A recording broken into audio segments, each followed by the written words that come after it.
영국과 미국의 슈퍼스타 엘톤 존과 스티비 원더가 비틀스도 불렀던 옛 노래 머니를 주고받습니다. 좀처럼 보기 힘든 무대가 펼쳐진 곳은 바로 백악관입니다.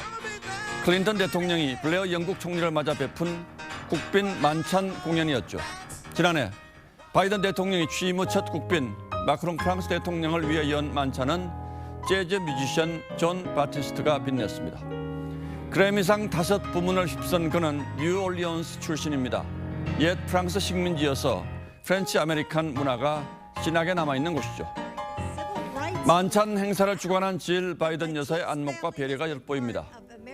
클린턴 대통령이 열었던 김대중 대통령 국빈 만찬의 절정은 가곡 그리운 금강산이었습니다. 뉴욕 메트로폴리탄 오페라 하우스의 간판 소프라노였던 홍혜경 씨가 열창했죠. 우리 측 참석자들이 눈물을 흘리자 클린턴은 우리는 이 순간 모두 한국인이 됐다고 외쳤습니다.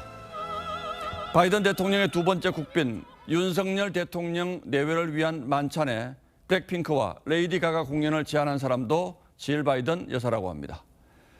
엘톤 존과 스티비 원더의 만남에 손색이 없는 무대가 될 것 같습니다.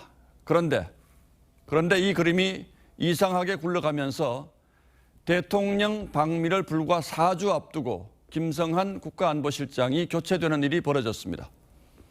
방미 실무 책임자인 대통령 의전 비서관과 외교 비서관에 이어 국가외교안보 사령탑까지 물러나는 초유의 사태에 이른 겁니다. 그 출발점이 미국 측 만찬 공연 제안이 대통령에게 제대로 보고되지 않은 것이라고 합니다. 나비의 날개짓이 태풍으로 번진다는 나비 효과처럼 말이죠. 물론 정상외교의 성패는 회담 결과가 가릅니다. 하지만 의전의 백미는 단연 정상 만찬입니다. 그리고 그 하이라이트라고 할 공연에서 보고가 누락됐다면 책임이 결코 가볍지 않을 겁니다. 그렇다고 블랙핑크 공연 문제만으로 안보 외교 사령탑까지 바뀌어야 했느냐는 상식적 의문이 드는 것 또한 사실입니다.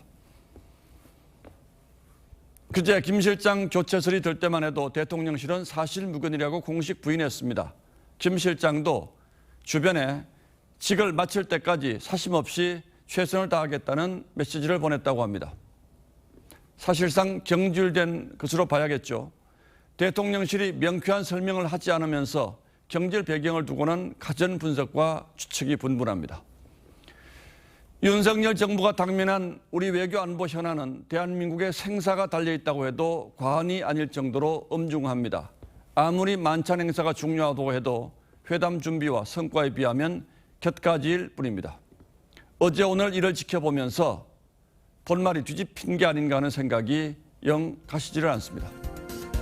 3월 30일 앵커의 시선은 블랙핑크에 흔들린 국가안보실이었습니다.